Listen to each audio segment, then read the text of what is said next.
I'm Leslie Harris. That's Marianne Willburn, and we are mixing it up on the garden mixer. Cheers. Cheers. How are you?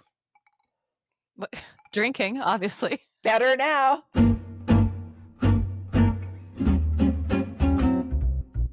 What are you drinking, Leslie? Oh, I did something fun. So just came home from out of town, had the bottom dregs of a bottle of rosé. Like, oh, that doesn't quite get me through a conversation with Marianne. I need more stuff. I need to medicate when I'm talking to her. I So know I I had a asked, friend say that once to me. I really need to be on my medication when I'm talking to you. or Like, listening, or listening. Maybe that was the point. Yeah. All right, moving on. rosé spritzer. So I asked Chad, I'm like, hey, what can I do with a bottle of the dregs of a bottle of rosé? And Chad came up with rosé spritzer. I'm like, so boring. I'm just going to throw some seltzer in there. But no, Chad got a little more clever. Did I have some elderberry wine, such as a Saint Germain? Yes, I did. Did I have some lemon juice? Yes, I did. And then the spritzer. So it's very light. And cheers. Wait, so elderflower liqueur, right? Saint Mm-hmm. Germain. Okay. Yeah, what did I say? Elderberry, Elderberry elderflower. wine, like arsenic and old lace. Um, so AI has mixed your drink. Is there Uh-huh. nothing that AI Oh, there doesn't are a lot of do things that for AI you? doesn't do well, but I think it did this pretty well. I'm almost uncomfortable with how much you're starting to rely on AI in our lives together. Well, I mean, try to keep up, Marianne. I'm just using a resource It's that's newly mixing available your to me. it's Like, mixing your let's drinks. All right. go. All right, fair enough. What are you having? Gin and tonic, and I needed no help of a robot to help me mix this beautiful thing, let me tell you. And it's just the way I like it, which is, I was going to say slightly warm, which doesn't sound right. It's not ice cold, and I don't like my gin and tonic ice cold. Well, also, there's an issue with ice in our recording. So I tried to go with fewer. Everybody, can you hear that? Can you see that? I tried to go with fewer cubes. I mean, we're professionals here. We're professional drinkers. Right, right. Moving swiftly on, what the hell are we talking about today? Well, we are recording on March 26th, which I just flew into Charlottesville after being away for about a week. And oh my gosh, it's all happening here. But this is coming out in 2 weeks' time, and it's going to be we are going to be lousy with spring. We're going to be rolling around in pastures surrounded by butterflies and bees. Well, maybe not, but it's going to be full on spring by the time you people hear this. So we thought we'd talk about a harbinger of spring, and it is the daffodil. Oh, that's a very lovely bouquet. Now, where did you pick those from? Your garden? Yes, every single one of my. Okay, so tell me what that double white is and hold it up to the camera because I want to see it again. Okay, well, I have two of them, neither of which I planted. All right. And I think one of them, okay. So this one has I'm so bad at these identification things, but that has that The kind of split star corona. stuff. Yeah. Yes. Okay, good. You're good at this. No, I'm not. Oh, it's a different one. Yeah. That's beautiful. Okay. Right. Now, here's the interesting thing. I really don't like double flowers very much. I mean, I don't hate them, but I'm not a big fan of them. But I do find them fascinating in daffodils. They're And it's, beautiful. I think it's they've got a bum wrap, and it's absolutely true that insects can't access them as well yeah. as singles. But I'm sorry, I like them, so I'm going to grow some. Well, when it comes to daffodils, they are not major pollinator Contributors. attractors, contributors to the ecosystem Just anyway. just a little bit. Just a little bit. Just Yeah. a little bit, depending. I mean, the species Narcissus, a bit more to a lot more, but a lot of the hybrids that we have are not real. They're not doing it. As much They're they are doing it. beautiful. They're not doing it. I know. But they are absolutely beautiful. They have a lot of pollen. I mean, if you put your finger into it, so I can match I will see your bouquet and Oh, look at you. I'll match it and I'll match it twice just to show how much better. There we She go. she's on 11 acres, people. I'm on That's an right. HOA. Okay. Look at that. Are That they is pretty? gorgeous, and I bet it smells really good It too. smells amazing. I'll just And hold up my so single. um speaking of internet information, whoops. We were just discussing during the One More Sip podcast. part of the garden mixer, lousy internet information. I was reading over and over how the narcissus, because it's been so bred, it has lost all of its fragrance, pollen, and nectar, Well, which not is fragrance. not fragrance, no. And even for large guys like this one, this is Dutch Master, Oh, a and classic. classic, and it has a wonderful fragrance, really a big one. And pollen is very much there, quite a lot of pollen, Hmm. and very heavy pollen, very heavy pollen. But nectar, I Not so can't, much. not so much. I have yet to get a microscope out, which I could. I've got a lovely little field microscope, which helps with this sort of thing. Although I don't know what I would see with pollen. And I'm actually going to open this up right now, and just look at the bottom of it. Um, yeah. So not that I can Hold it see. up. What are you seeing? Yeah, I'm seeing nothing. I'm Okay. seeing I'm seeing a cross section though. That's a fascinating cross section. Oh, yeah. That's the big Yeah, old anther there of sitting there, all of it, all because sexy. they are, what do you call it? Hermaphroditic? I Is that think the way so. to say Yeah. it? Both male and female. So you not only have the stamens, you have the pistil, and you got sex baby all going on inside of the plant. See, there's the pollen. I can feel it on the backside of my fingers, but not putting my fingers down deep in there. I'm not getting any nectar out of And that. what would it feel like? Sticky stuff? Well, I would imagine it would. I'm not an ecologist, and I'm sure there's plenty of people who are just listening to this podcast, Who who are would make just fun going, of us. these We're poor going, stupid ladies. yeah, They should be on TikTok. they should be on TikTok showing up what they don't know. I don't think that there's a lot of nectar in daffodils, and if you look online to find out the ecological benefits, just looking online, Google searches, not going into like JSTOR and looking into research papers, um, it, everything is very anti daffodils in terms of their ecological benefit, but it's anti like to a next level. It's not even saying yes, there's pollen, because the bees do use this pollen, and but they don't tend to visit. That's the thing. So it's a good look for us. We love it. And I don't think anybody's ever going to stop growing daffodils, even though they're toxic and they don't really contribute to the ecosystem. However, they're kind of irresistible, and I just love them. And they're so, that there are 26,000 different types, different cultivars, and they have those 13 classifications, some of which we just spat out with the split corona and the trumpet. And then there's that poeticus thing where it's like a pheasant eye and the orange cup is lined with red. There's that. And then there the Tazetta types, which have 2 or 3 dinglies coming off of one stem. Yeah. There are the doubles. One of my favorites which is a combination of that, is a late one that tends to be rather expensive, which is too bad, but it smells so good that it's worth it to me. And it's Winston Churchill. Have you ever grown Yes, that one? I do grow that one, and I love that. It's a very beautiful one. It's a little later though than Much right now. later, yeah, than right Yeah. now. So we don't have it. And so actually, by the time this is coming out, if people are looking around and seeing daffodils in their buddies' yards, and they're saying, they're naming that section of the show that we sometimes do, damn, I wish I'd planted that. Winston Churchill might be one of them. And there are a couple of other late ones that I could name, and I will.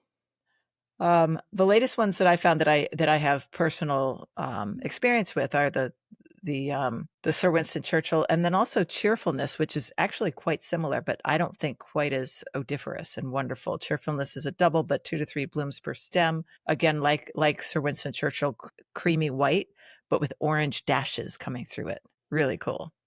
And then Thalia, and you say Talia, I know, is a white, which is quite light, right? And you grow a ton of that. I grow a ton of that. I love that daffodil. It's very pure white. It's not vulgar. Some of these are quite big, and it just perfectly, once all of the Dutch Master and the Barrowan and the Rapture. This is Rapture. This is a cyclamen type, and you can see how its petals here. What are Have they? been blown in the wind. It's almost like they've been pulled back, and that's one of the divisions. This is Rapture, and it's early. Once all of this is gone and they're dying back, then the Talias come in, and the Talias come in white, and they create this foil for all of the things that are going on in the garden that are starting to be not just yellow, but sort of oranges and reddening buds and stems. And I just love that combination. So yeah, I grow a lot of Talia. It's a beautiful daffodil, but I would say that I fell in love with one that I haven't planted here yet, but I will. And it was particularly useful along the bottom of my yard, along the stream. I planted it. I probably sunk about 2,000 of those guys, and it's called Watch Up.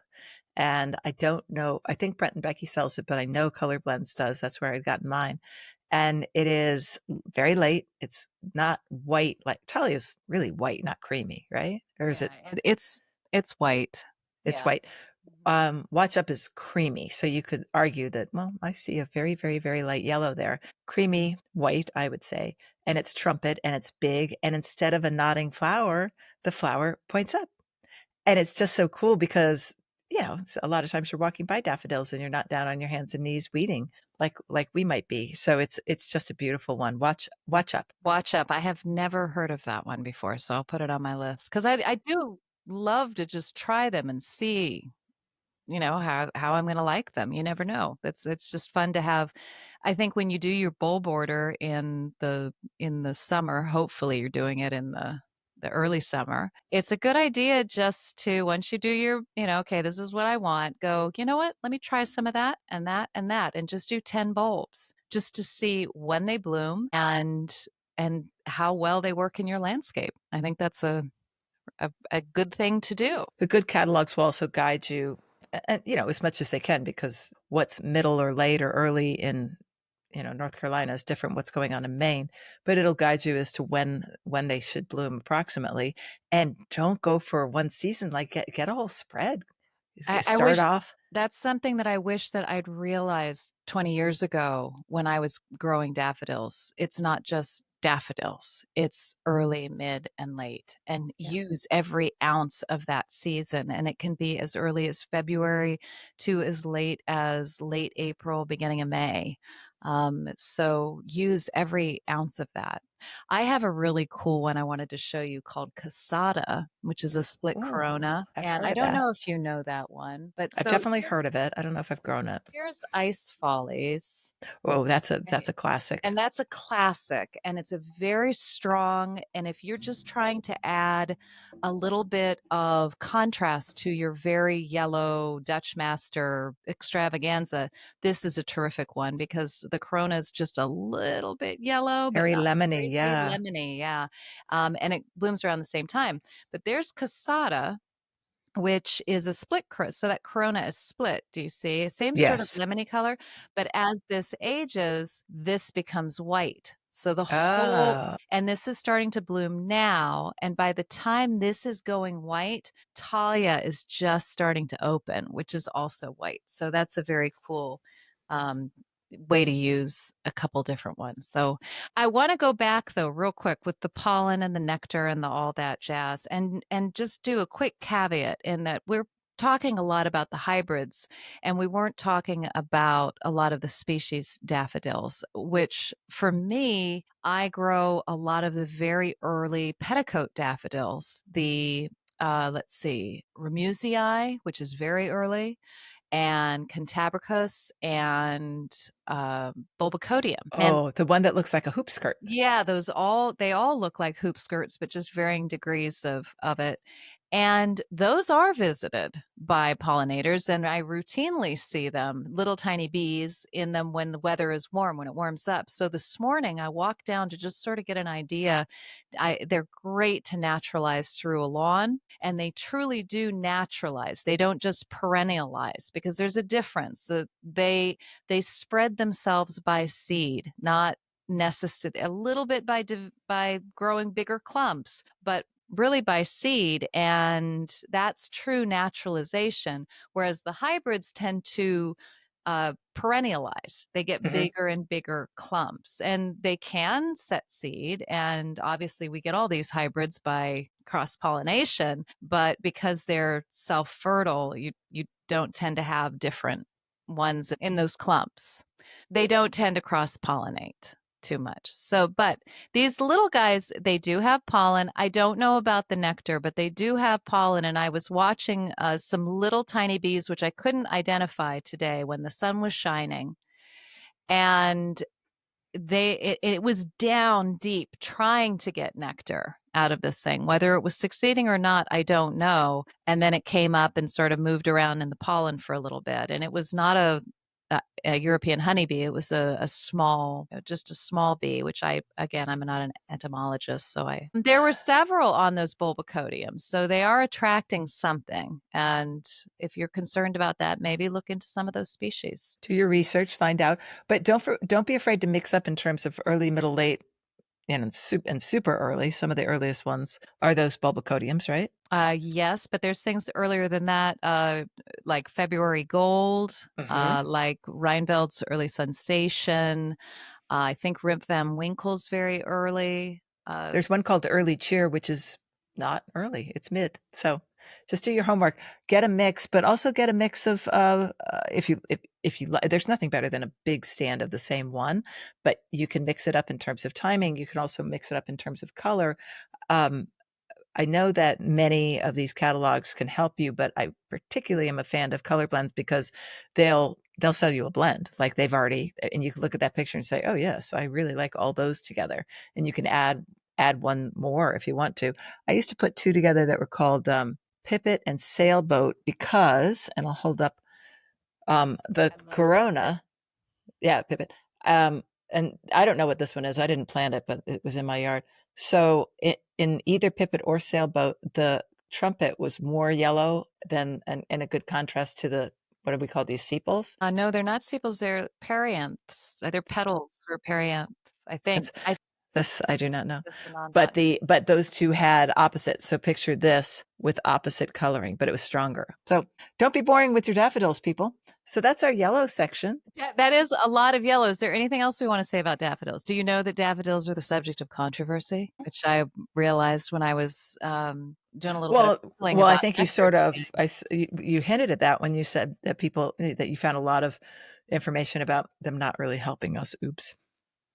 Yes, there were two articles in particular that were fascinating to me because I didn't really think that you could get angry when you look at a daffodil, but apparently Wait, you and can. you didn't think that you could get angry, so that's saying something. No, I'm kidding. That's saying summit.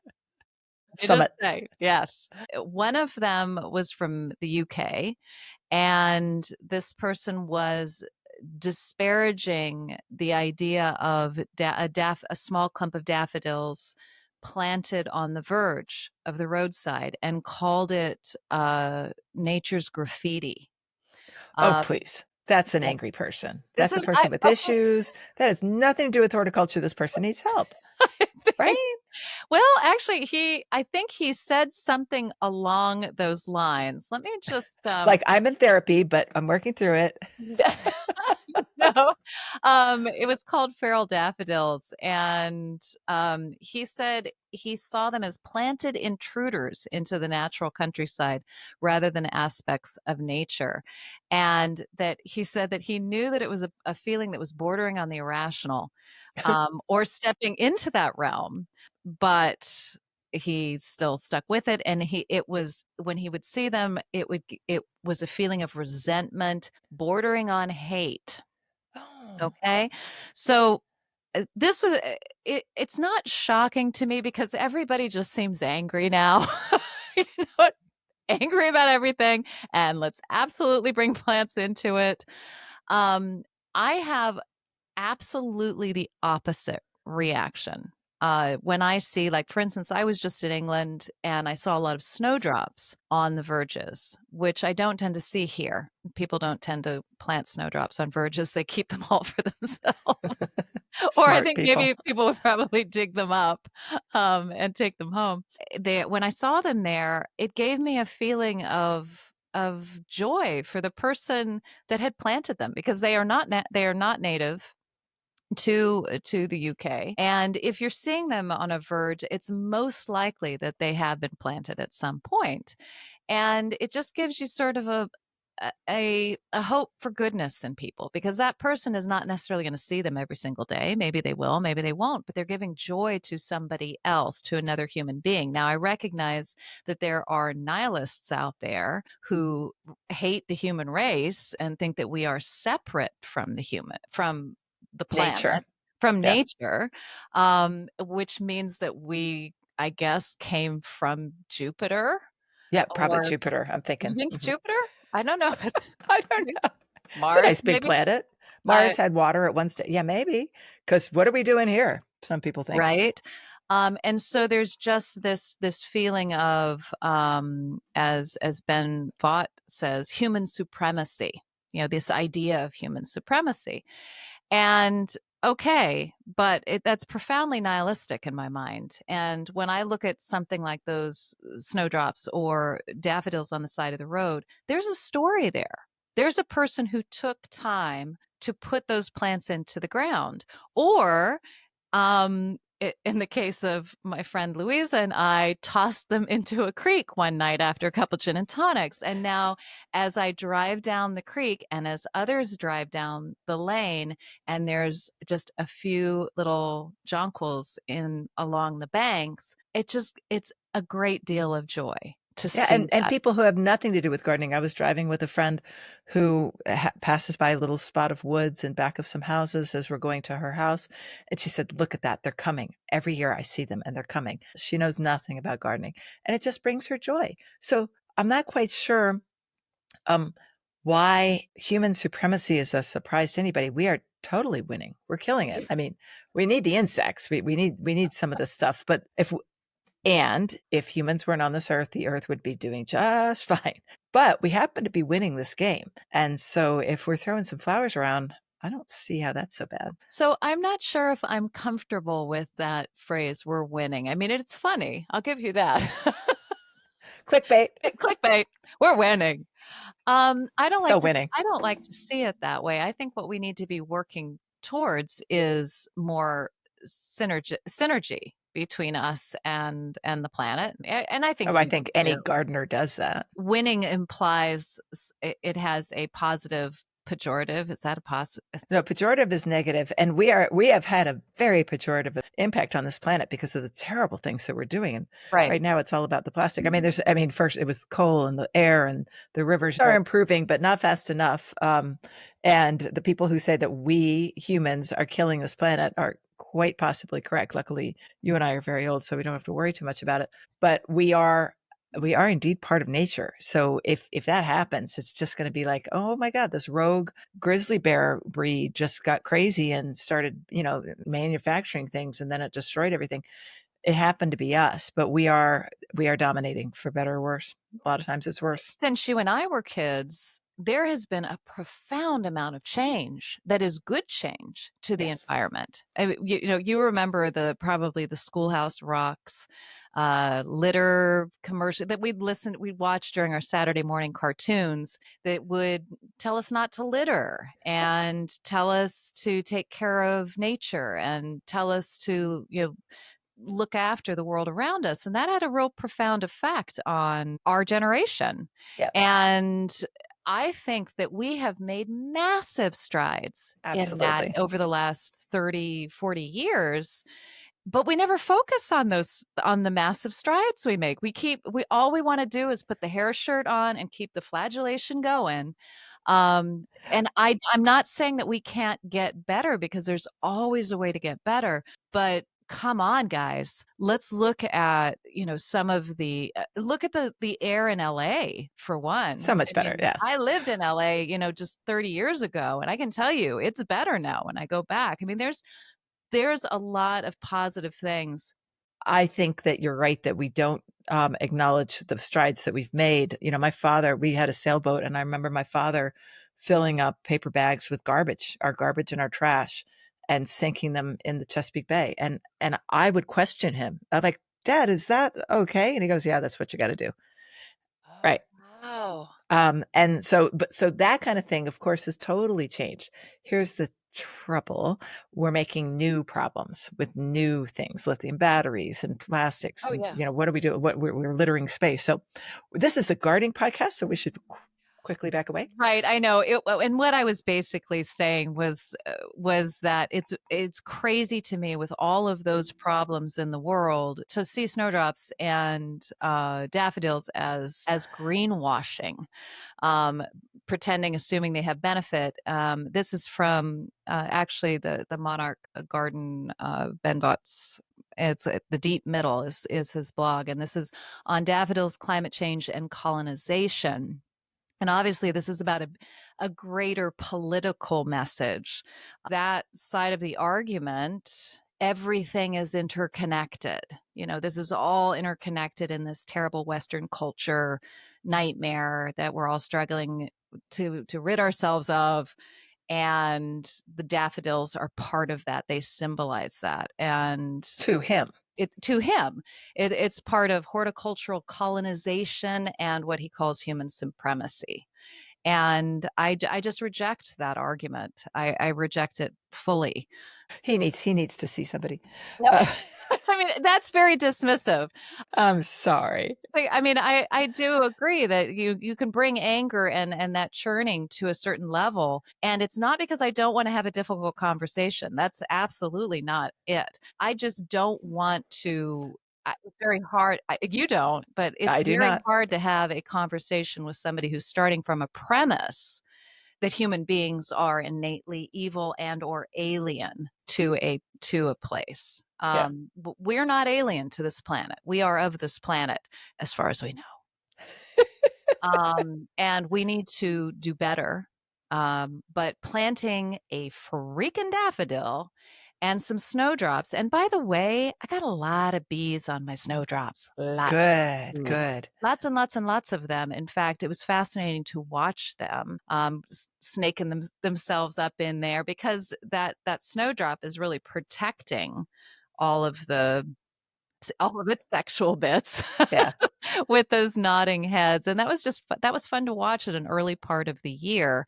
So anyway, I think that's about all I can rant on about that. But Okay, good. But I would say to listeners, we'll put the articles that we've talked about, we'll put those in the show notes so that you can go and read them for yourselves and think about them and report back to us, because there will be a quiz. There will be a quiz. And hopefully not report back to us in our comments on Substack, where you can find the show notes, but on the posts themselves, because when you're writing something, it's really helpful if the conversation to a certain extent remains on that platform so you can answer the arguments. Let me just tell you an example of that. Marianne wrote a really good blog post talking basically about Garden Rant and the purpose of it. And there's a place where you can leave a comment, but what do? I hop on my phone and I text her. I'm like, that was really good. That was great. And she writes back and said, oh, yeah, you could put that on the comments underneath the essay that I wrote. And I'm like, yeah, I'll do that. Yeah, I never did. So it's a good thing to do that. It's okay to have discussions.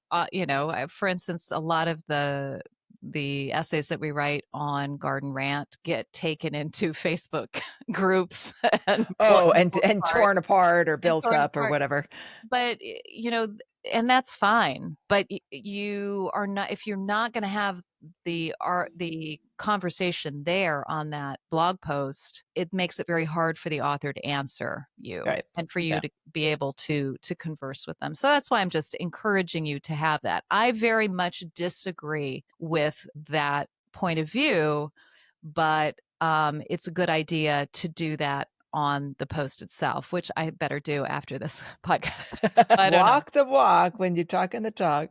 Yeah. All right. So we've been all yellow. Oh, and by the way, I don't know if this is happening for you because you're a few hours north of me, but get off the plane, get into the Uber, and I'm driving through Charlottesville, and all of a sudden I'm like, that forsythia is not yellow anymore. It's turning green, and it brings that. I like it. I like the bright yellow because it's a harbinger of spring. I know some people hate that plant. Talk about plants that could get your blood pressure going. Some people really hate forsythia. I'm not a huge admirer. I would never grow it in my tiny garden. I'd love to grow more other things.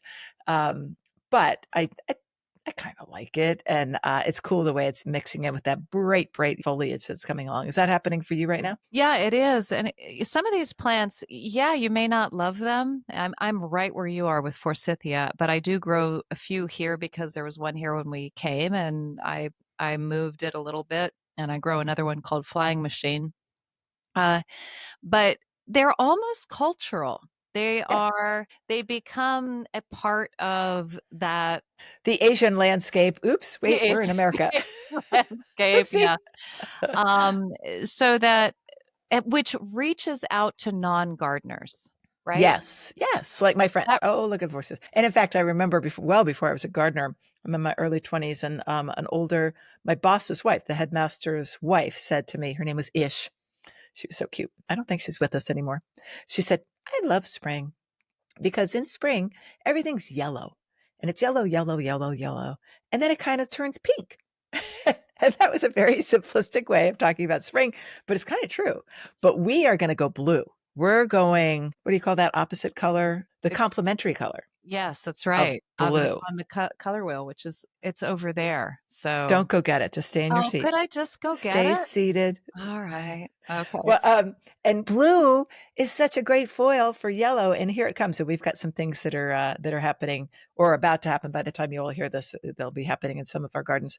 But we're not sad about them. They just happen to be blue. And is this a damn? I wish I'd planted that thing. I think we could call this Damn, I Wish I'd Planted That, because the majority of non-gardeners, right, consumer gardeners, they go daffodil, they go forsythia, uh, big yellow pansies and all of that. And then they see these little touches of blue in places and think, oh, I missed out. What is that? Oh, pretty, I pretty, should have pretty. planted that. So the idea of Damn, I Wish I'd Planted That, which was something that I did on my blog for many years on a monthly basis, was that in order to fill those gaps that we all have in our flowering and or foliage, just the beauty of the garden, those beauty gaps, the best way to do that is to recognize the gap for one and say, ooh, okay, not liking this. There's not a lot going on. Here's a lot of And mulch. Let's see what we can do. that's right. And then take your little self and go see some gardens in your area. Walk, drive, whatever you need to do, and go see what's blooming right now in your area. And then make a note of it. And then when you are at the garden center, you can ask about it, or you can look it up, because it may not do well for you. You know, that you may be looking at a garden on the top of a hillside and you're stuck down in a valley like I am. So it's really important to make sure that, you know, it's something that you, well, I don't want to say should be growing, but you know, you probably don't want to bring it into your garden. You can give it a try, though. I mean, my tendency is to throw. Invasive. Well, no, actually, you know what? One of the best combinations of blue and yellow is that happens really early spring, and it's very sad.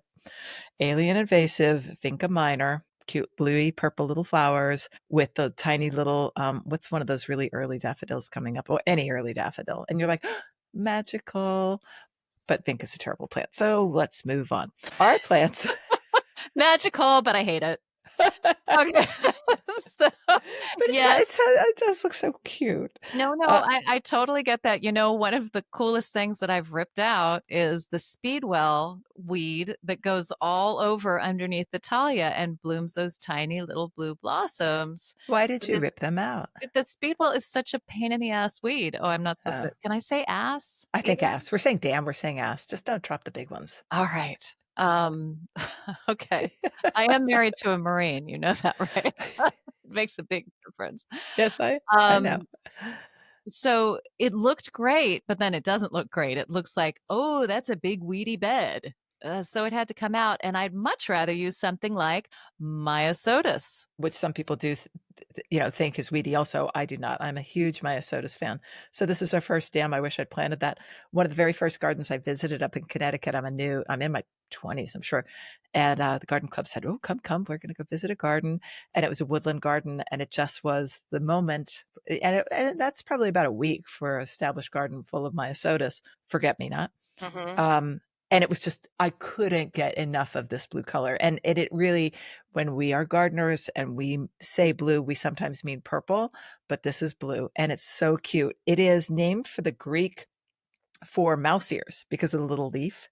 Isn't that cute? Yeah, mouse ears. I'm not good on my Greek, but apparently Myosotis has something to do with mousy ears. And then, even better, Germany lays claim to the earliest record of its common name, which is forget-me-not, and it's kind of for a blue reason. A knight was picking them for his lady on the maybe slippery, or maybe he was wearing a whole lot of heavy chainmail or something, sides of a river, and he falls in and he drowns. And as before his last words, and he chucks the posy of This flowers is at his total. lady. Oh no, I read it on the internet. And he says, "Forget me not." Oh my God, it gets worse. And then he goes blah, blah, blah, because he's wearing 500 pounds of chainmail. And then she wrote it down for posterity. Yeah. And she probably didn't need a book to remember that type of plant, because if you're holding the plant that your dead lover just threw to you, you're going to remember, okay, I got this one. Forget me not. I think that it would be much more realistic if it's just a plant that seeds to hell and back. And so you cannot forget it. That's what I always thought it was about, but now you know better. Wow. What were we discussing before? Like internet information that is. I didn't ask chat for this one, but I did cross-reference it in some I'm people. going to have to have another drink on Okay, that. have another drink. Anyway, so this is Myosotis, and it is sadly not native to our country. And when you go to look it up in MOBOT, which is the Missouri Botanical Database, which Marianne and I use a lot, we recommend it, it says in red, I'll just hold this up. That's doing nothing for me. You, this is ridiculous. I can't read it.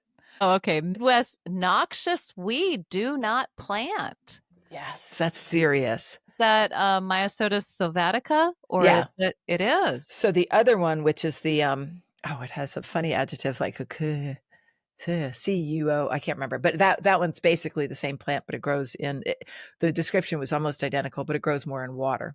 But I think the sylvatica is what most people have. That's what I have. That's interesting. I did not know it was a noxious weed in the Midwest. Noxious weed, and it is very, very aggressive, especially in the north of New England, California, and the Great Lakes districts, unlike that viburnum that we were talking about last time, where you're like, yeah, that's invasive in some little spots, and you see the map. This is like, oh, I see, invasive, but so easy to pull out and such a wonderful thing to have in your garden. So maybe if you live by a woodland and you're noticing that you're forget-me-nots are not forgetting the forest floor and it's really spreading, maybe you do something about it. But I think unless you live in those three parts. So I have very limited experience with this. This is my second year with it. I'm actually very pleased for the same reason that you are. You saw that beautiful blue. It is smack your face gorgeous with tulips because it provides this underlaying of little blue blossoms against like an orange ballerina or a yellow Cairo tulip. It's just unbelievably beautiful. And I thought, I want to do that. And so I've seeded it, and I've seeded it at the wrong time of year, i.e. this time of year, which is from the plant itself is not throwing its seeds down. So it's not ready to accept. So it's not. And it's a cool season plant. And so by the time the spring is starting to move into summer, we've got these little tiny plants, they're starting to get burned up. So it's a fall, it's really something to throw in the early summer when it's starting to seed. And you'll see that. So what happens to the plant is this little rosette of mouse ear type foliage can either behave, but I have grown this for years and years and years, and I've spread it all over my various gardens. Or it can get rather crispy and moldy. In either case, you're going to have seeds. So if it does behave, I just grab some of the old flowers as seeds. If it doesn't behave, I just cut down the whole thing. And if it grows back, that's great. If it doesn't, I am, Johnny Appleseed walking all over my garden, crunch, crunch, crunch. And I just throw those suckers down wherever I want it to grow. And I have a lot of it. And it inadvertently, I knew I didn't have to like bring it from my old garden when I moved. It came. just like some of the other things that are just that the seeds are just going to be everywhere.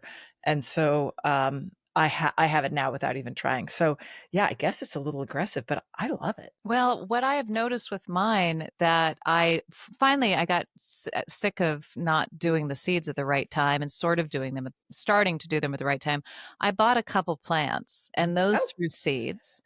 And so then I had plants that were going into the fall and now coming into the spring. I've got plants that seeded themselves, well. And so I'm seeing how it can create a very mounding mass that would cover things around it. Absolutely, I could see that it might.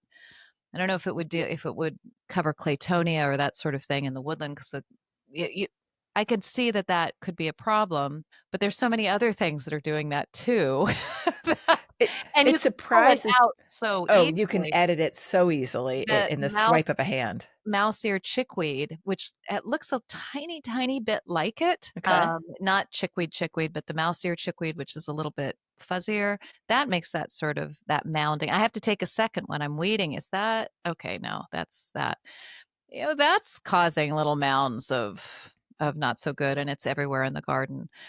So in any case, I'm excited. I'm going to have a lot of it this year, and I'm looking I forward. am shocked that you saw it at a nursery. First of all, because of its invasive tendencies. I think Virginia just passed a law saying that within the nursery industry, and I don't know the ins and outs of it, and I will find out for a clear quarter, something good about not selling like clearly alien invasive plants that are going into the forest. And I know you and I have slightly differing opinions about this, but if the ones that are just really kind of, I just don't want to see all that autumn olive and that sort of thing.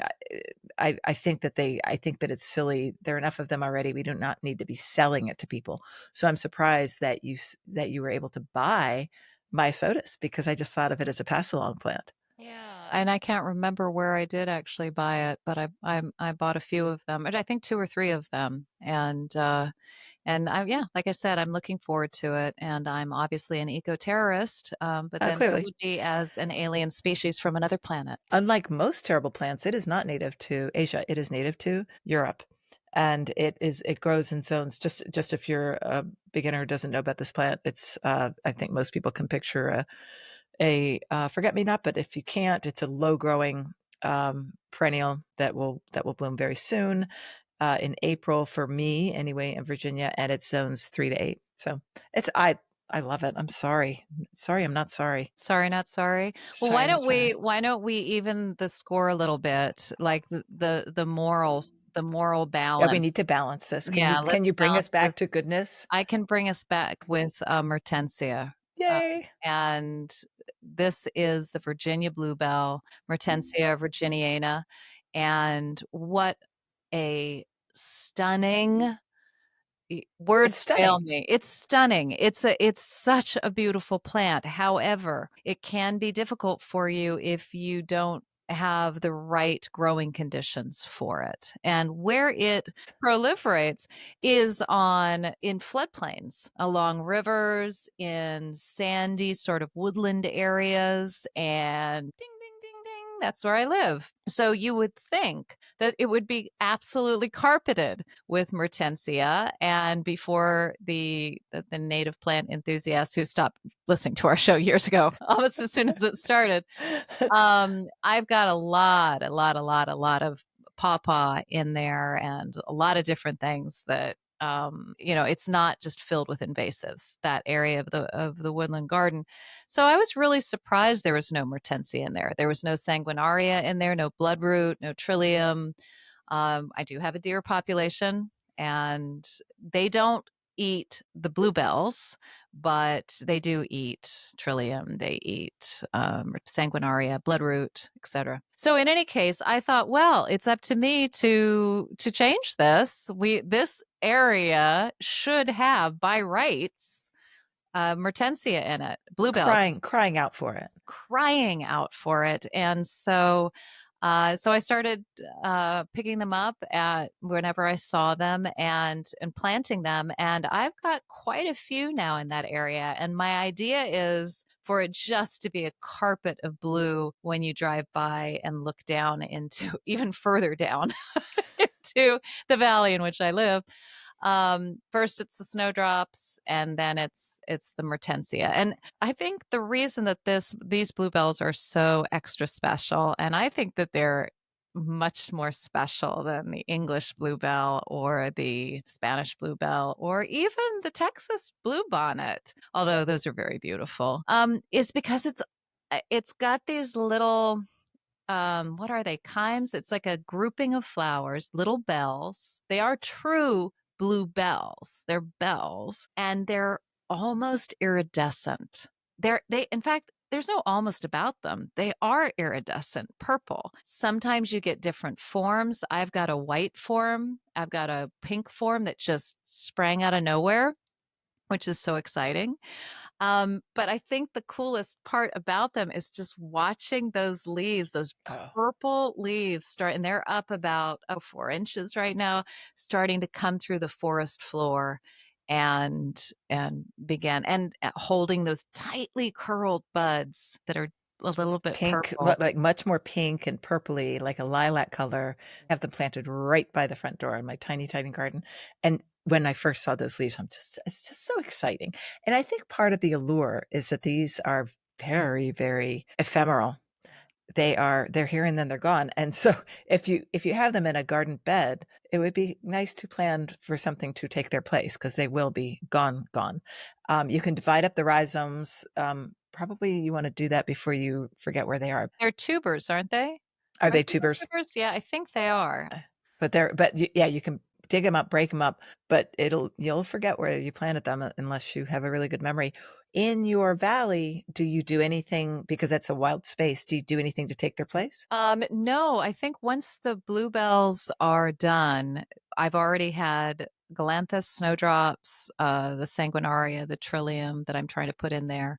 And so the mertensia is just sort of the last hurrah of that space, and then it just becomes a very cool summer walk Nice. through that space. I don't have anything else because at that point I'm battling deer, Yeah. and I'm battling deer all the time, and I can't go down and spray and fence and all of that. Right. So Have you thought about just introducing some spreading form of fern or something? yes, I have actually, but if I put in something like ostrich fern, Matuchia, then I would have nothing else but fern.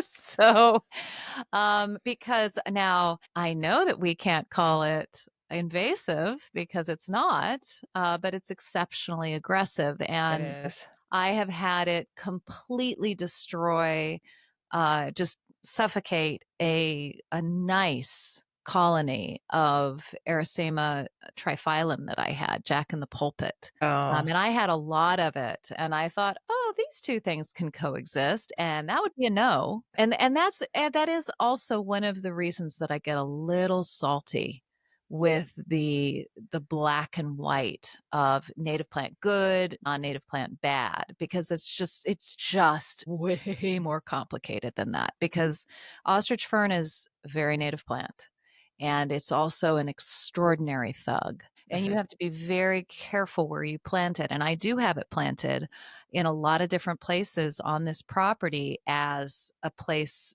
that I don't have to worry that deer are going to eat. It's a very lush, primeval look. It's Uh, beautiful. It's a it's great plant. beautiful. If the frost hits it down, which it often does, if we have a late frost, it comes back. But it's a monster of a plant. It really is. It's on an edge of the paved driveway. It's pushing up through the asphalt. That's how strong it That's is. that's strong. It's very strong. So again, it there are no easy answers in No. gardening. And Can I ask you about 2 other blue plants? you may have we thrashed out bluebells? I did want to say, if you don't have a valley, a floodplain valley, where's the best place to plant it? What would you say? Well, right by my front door. Besides your front door? Help them out. Throw them a bone. Come on. It could take quite a bit of shade. It can take full sun. It likes wet, just like the, Myosotis likes wet. I don't know. What else? What am I missing You here? don't want to put it under anything evergreen because you do want deciduous shade, not evergreen shade. So if you're Right. sticking it under a pine tree, that ain't going to work. Yeah. And you want that moisture if you As can have well. it As in well. sandier areas. So, something that got morning sun and not that hot, heavy later sun would probably be a Yeah. real good idea because it can be strong in the spring. Hmm. And mark it with a marker that's going to stay so you know where it's coming up. And then maybe you can dig it and divide it in time to come. Yeah. So, did you tell me that they were both in the borage family? They are. It's native to North America, but the Boraginaceae family Hmm. goes throughout many, many parts of the world. And yes, Myosotis is, and Mertensia is, and the next one I think that I wanted to talk about, or you can talk about, is Brunnera. Yeah, Brunnera. But I have a question. I have a quick question before you're going to talk about Brunnera. I have some experience with Brunnera, and I like it a lot. It's amazing how similar those cute little flowers are, Brunnera and Myosotis. But I have one. My rule of thumb is that if I kill a plant, I will try again. But 3 strikes and you're out. And I went through that with Polemonium, which is the Jacob's ladder, which is also a nice same time, sort of maybe Never more grown it. purple. Nope. What? My head is Never. exploding. I have never I need grown a it. I've drink. wanted to. Yes. So tell me about it. Tell me why I know uh, why I'm an idiot, No, basically. no. You have to. I was hoping that you would tell me why I'm an idiot. 3 strikes you're out at my old big garden, but I'm in the mood to shop today. Bought a ton of things. Oh, including 2 cute hellebores that were very heavily flowered that had the name of your daughter, Emma. Do you grow that one? No, I do not. Is there an Emma Hellebore? Is it part of the series? What is it? It's The is it trendy what? names of the 90s series? Yeah, Twenty Nathan. I don't know. I'll have to. I noticed that it had the name Emma, and it's a beautiful sort of. Um, how can a flower, and these are the sepals, be almost pink and green at the same time, but not like preppy, just mauve, kind of soft, really pretty. I'll send you a photograph. I will have some in my garden next time I come to visit. Oh well, she's the burglar. But so I don't know anything about polemonium except how to kill it. This is my skill. And I've exhibited it several times at my old garden, but I just thought to myself, I was in the mood to lay down the plastic, credit card. And I thought, well, I'm in a new place. We will try this again. And so since you are no help to me at all, let's move on. Yeah, so I'd like to know about that, a little bit more about it. I mean, I don't like to discuss too many plants that I don't grow because otherwise you're just looking at Google advice and Yeah. and, and book advice too. I get excited about plants that I haven't grown before from the words of other people, but waxing about how to grow them, oh, feel No really idea. uncomfortable about So I'll that. read the directions. I'll read the little tag. It did have very cool foliage. I know that sometimes you can pick up a Jacob's ladder, and I don't know any cultivar's name, that has variegated foliage, and I'm kind of a sucker for that. This had kind of a deep red foliage. Apparently, it will turn into just green foliage in the summer, but turn red again in the fall. But I think it's completely herbaceous and go down to nothing in winter. So I'll Anyway, tell you what, why what? not open this up to our wonderful listeners who many of whom are horticulturists. Somehow they're listening to this. I don't know. You guys have nothing to do on a Thursday afternoon. Yeah. And thanks for staying with us. And They're probably just feeling sorry for us. so Oh my God, those women. it makes them feel better. I mean, that's what we're here for. Validates their great knowledge because That's we right. don't seem to have any. And here's a way for you to do it. Let us know at comments at thegardenmixer.com, or you can go onto our Substack page, which is the Garden Mixer Podcast at Substack, and you can make a comment there and tell not just us, but other people who are reading that, and there are quite a few, that this is how you grow Jacob's Ladder, and you And two we want to really are know. idiots, and we would like to know. Yeah, So the information doesn't go just one way here. Oh, would you like me to? We got 2 or 3 new reviews on Apple Podcasts. well, let's do it now. Okay. I'm feeling excited. Is it going to bring me down? No, no. All right, we got this is actually from an acquaintance of mine, a very nice man named Sarome, who is a fabulous gardener in Richmond. And I had him on the show when it was just my show because he does these cute little mini gardens with the tiniest little hostas you've ever seen. And it's just adorable. So if you want to look at his Instagram, he is S Enchanted Garden on Instagram. And his first name is Jerome, sort of like Jerome, but it's Jerome. And he says, Leslie Harris and Marianne Willburn are the perfect combo for this podcast. I have always loved listening to Leslie for the past few years through her other podcast, Into the Garden with Leslie. But with the two of them together, you can't go wrong. I know my clients may think I'm crazy Oh, sometimes we as I can. Oh, we can. and I'm And sure we do. he knows that now. I know my clients think I'm crazy sometimes as I listen while I work in their gardens, but the humor that these ladies bring to the podcast is worth the looks of people wondering what I'm laughing at. So I love that. So if you are into gardening, you will gain lots of information and inspiration in a very lighthearted way. And yes, I would call them cheeky. Keep up the great work. Thank you, Sarome. Isn't that Thank fun? you, Jerome. That's a wonderful review. I appreciate it. And please leave 15 more just like that. Just in a slightly, just have AI tweak the voice a little bit, make a few changes to it. But I appreciate that. And we are lighthearted. We're trying, I know that we've talked about, gardening isn't rocket science, but it's complicated. But it helps if you've got people who are approaching it in a lighthearted way. It's not life or death. It's complicated, but it's not life or death. It's supposed to be fun. We're trying to have fun here. All right. So here's one from Wake Robin Garden. Witty, fun, and informative. Like being in the back seat, listening to your friends banter back and forth about all things horticultural.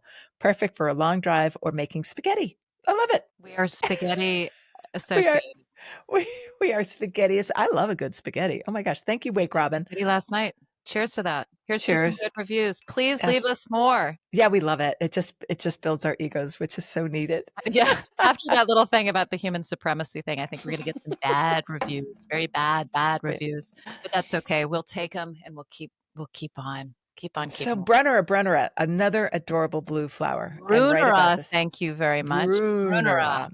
Come on. Clematis. So that brings up these ideas of pronunciation. Who knows? It's a dead language, blah, blah, blah. But when it is named for somebody. Oh, I do have a thing about that. Yeah, I like to honor the person. So who is this? Mr. and Mrs.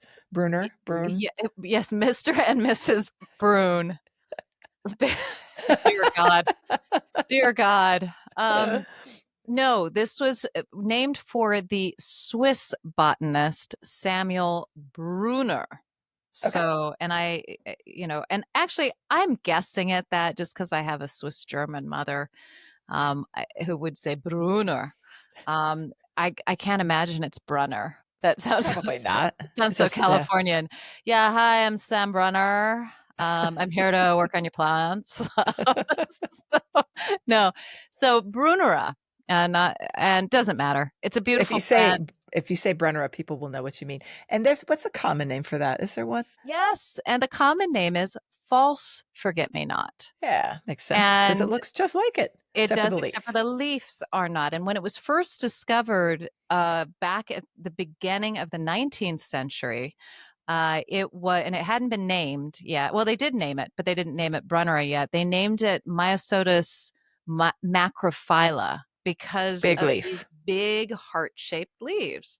And that is what it has really going for it. Beautiful forget-me-not flowers in sort of, well, I can't really say if it's at the same time as Myosotis because I'm really only growing Myosotis in my garden for the first time this year because last year was somebody else's work and I can't really I would say yes or slightly later, but I think they overlap. Anyway. Okay. Because you got to remember that when you're buying something from a nursery, it's not necessarily going to bloom when it's going to bloom, when it's been settled in and its roots are down and, so you're not really sure. So, but you're buying this one more. I would. I had it more in my garden because of the foliage. The foliage is awesome. The foliage is awesome. And it is a plant that will seed itself in very odd, fun places, particularly in walls and staircases and that type of thing. It is not a plant that likes dry conditions. So you might be fooled into thinking that it does because it's coming out of a corner of your staircase or a corner of a wall or right up against a wall. But it's because those roots are getting themselves well down into the nice, cool soil and those nice, cool rocks. It's not because it's a dry stone wall. You're not going to find it in the gravel garden. It's going to be like, piss off, I'm not growing here.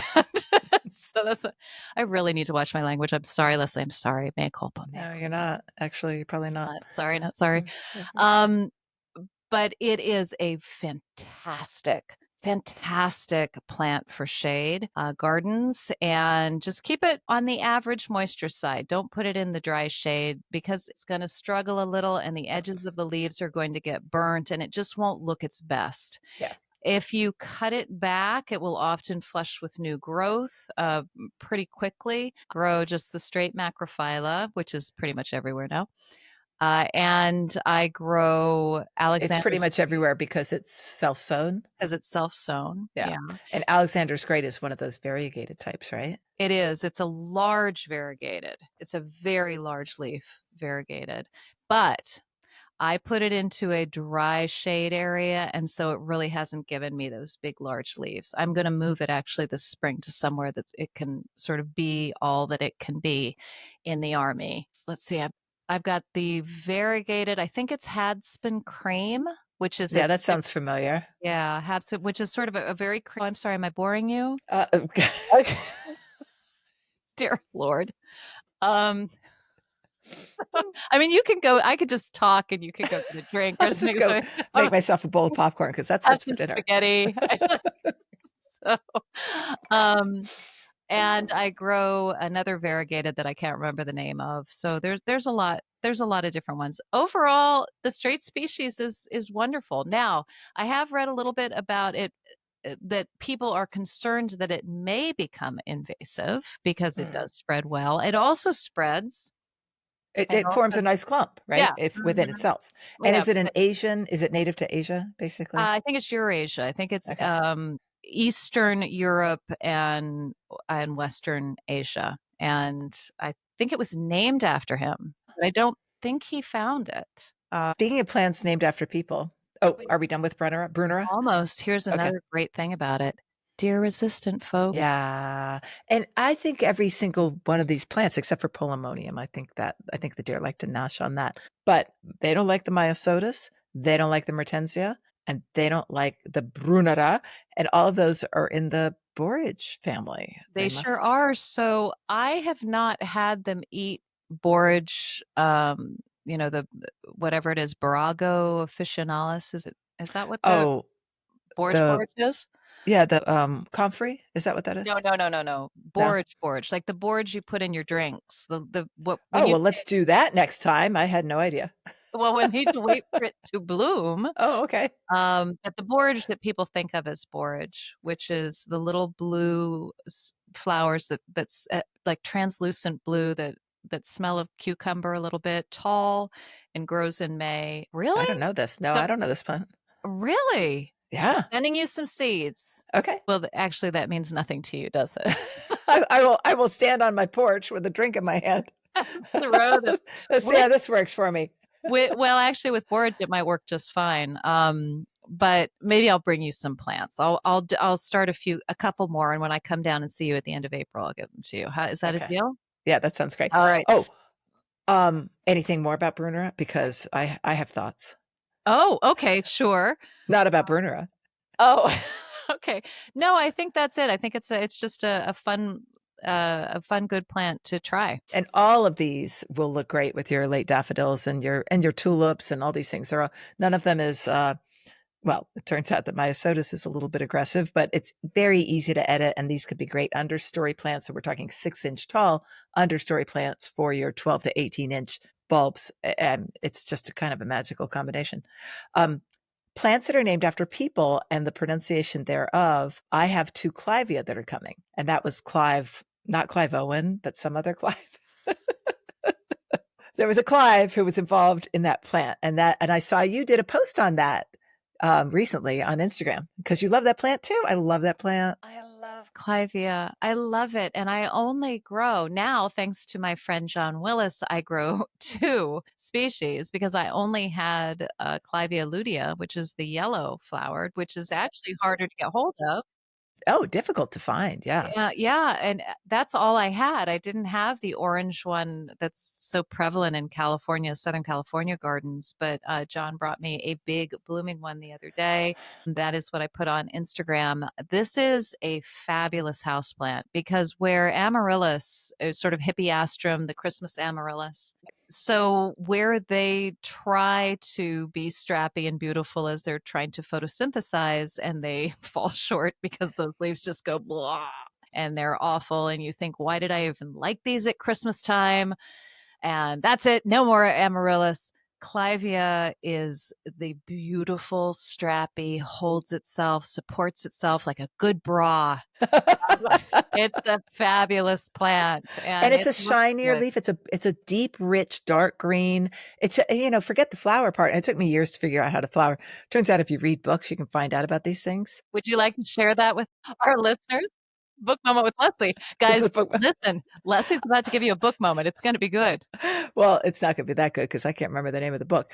But at some stage, I read in a book about Clivia and how, oh, actually, they love it when they get a little bit stressed out in the fall with some cold temperatures and some lack of water. And that will make them flower because they're like, oh, God, this is bad. I better make some babies here. And I've had these were a plant that I got from my mother-in-law. And I just had them as greenhouse plants because I was so stupid. And then I read that thing and then I started to get flowers, but she always had Clivia. And so I have Clivia from my mother-in-law who died last fall. Sadly, she made it to 99 and her plants live on and it's very fun. That's very cool. Now tell me exactly what you do. The magic trick is that they need to get stressed out in the fall or winter and Decide to have, bud. yeah, because you need to give them a message that there isn't a beautiful world where you're just going to keep on getting food and water and No, warm according to some temperatures. people, it's a terrible, terrible It's a world. terrible world, and you're going to taste that. You got to stress them out a little bit. Not freezing temperatures, but I keep mine, for instance, in my garage, which outside got to 9 degrees. It probably got down to in the 30s, and they were just fine. And they're shooting up some flowers. Do you put any light on them?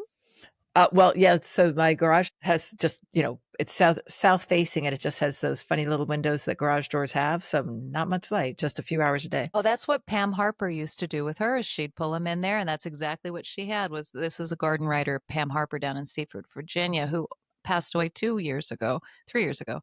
And she had just those little lights on Yeah. the bottom, and that was enough for them. So you take them out in what, February, and bring them? Yeah, I could take them into my house. But at this stage, when I emptied my entire garage of all plants, because I looked at the long range forecast, this was 2-3 weeks ago, and on Instagram, somebody named Marianne Willburn at Marianne Willburn made fun of me and said, "You're playing with fire, girl." But they are sitting right up on that little terrace, right by my living room. I mean, they're inches away from a very heated room because we are so old and our thermostat is up to 87. And so otherwise, we lose circulation in our fingertips. And obviously not menopausal. No, that's way gone.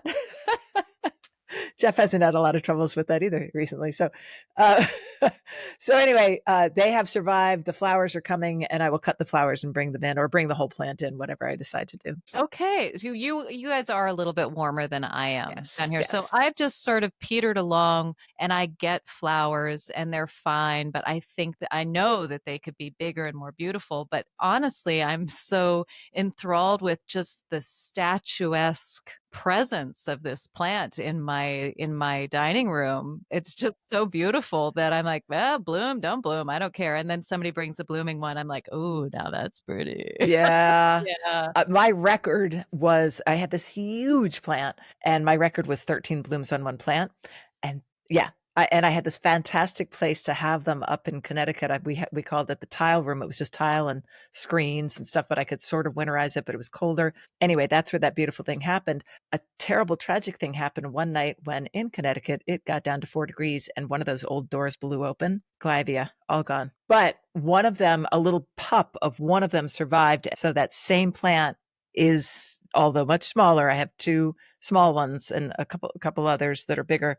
It's still going on. Oh, one more quick story about the yellow Clivia. Do you ever have buyer's regret?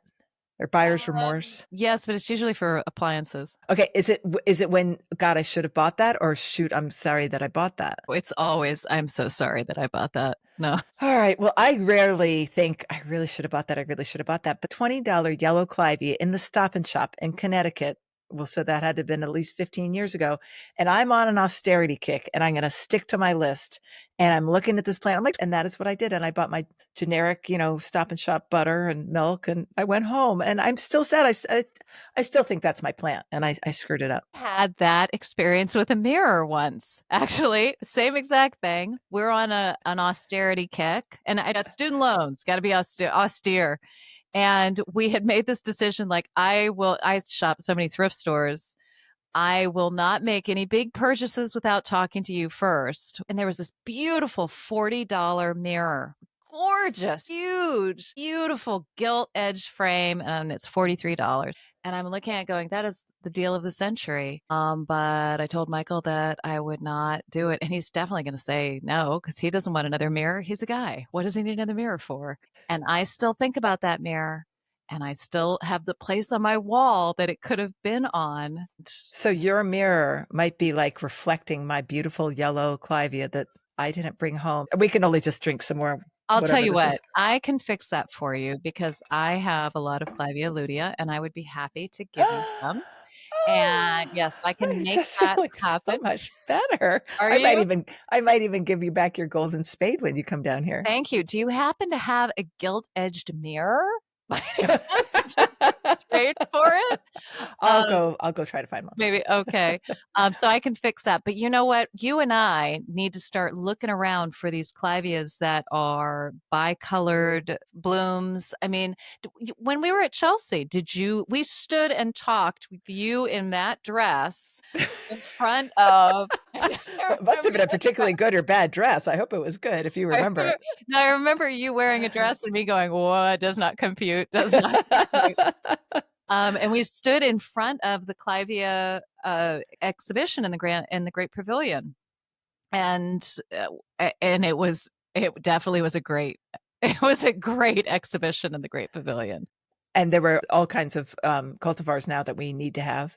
They are easier than a lot of plants Yeah. and very satisfying and structurally so beautiful. Oh, I love those. But going with what will do well, like I went shopping today and I brought home those two Emma hellebores, which I think they're going to make me really happy. But I Let me look this also, up while we're talking. I am so curious what Emma looks like. it's gorgeous. But I also pushed the easy button in terms of a bunch of annuals for my front border this year. And I'm just going to do this kind of boring and sip, but you kind of can't go wrong with green, white, and purple. So I bought the purple salvia, the one that everybody gets, the tall one, and alyssum, white alyssum, because bunnies don't eat alyssum. It's so boring, but I know it's going to look good. And I am not going to be around a lot this summer, and I just need it to look good and not to die. Sometimes you do that. What did you find out about Emma? I found out that it's a Niger cross, which makes me think that it's going to be, is it white? No, it's got this crazy, like pinkish greenish. So those are the sepals, and that's the awesome thing about hellebores is that those sepals keep the show going. I mean, they are sepals anyway, but meaning that they have aged, and hellebores age. They age into greens and deep pinks. Those what we think of are petals. They're not petals. They're sepals. And that's the cool thing about them is it keeps that show going. Because this was still a plant that I was not going to leave behind. It was beautiful. Right. Exactly. And we really should do something on hellebores, actually, because yet another plant that people hate that I found out today that there's plenty of people who think that it will be the next invasive and people shouldn't plant it and yada, yada, yada. And you're looking for things that the deer won't eat. Yeah, or bunnies.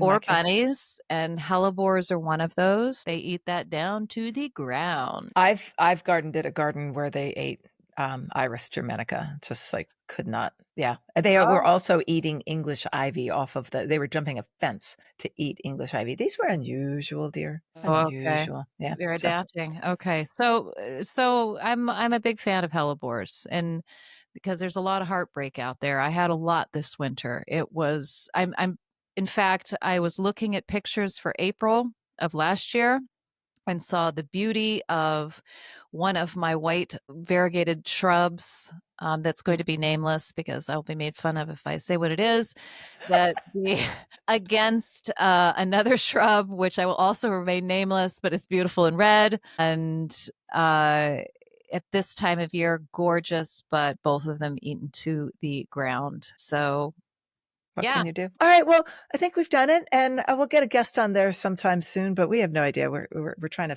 figure this out, Marianne and I. Oh, I know. We are still, we're in our early days. It's like we're like a young garden right now, a very, very young garden. We're figuring out what works, what doesn't. And please join us for One More Sip, which is a very fun new thing that we have decided to do where we take one topic and we talk about it for 10 or 15 minutes. And it's just a nice little snatch in between our off weeks when we have the longer podcast. And that Yeah. keeps us a little sane, a little more sane than doing the podcast every week, which no human being should be expected to do unless you are Joe Rogan with a huge production crew. And we ain't, baby. Yeah.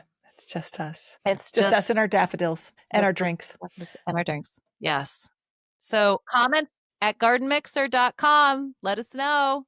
Put a review on there on Spotify and Substack and everything else. And great to be with you. And bye, girl. Bye. Cheers.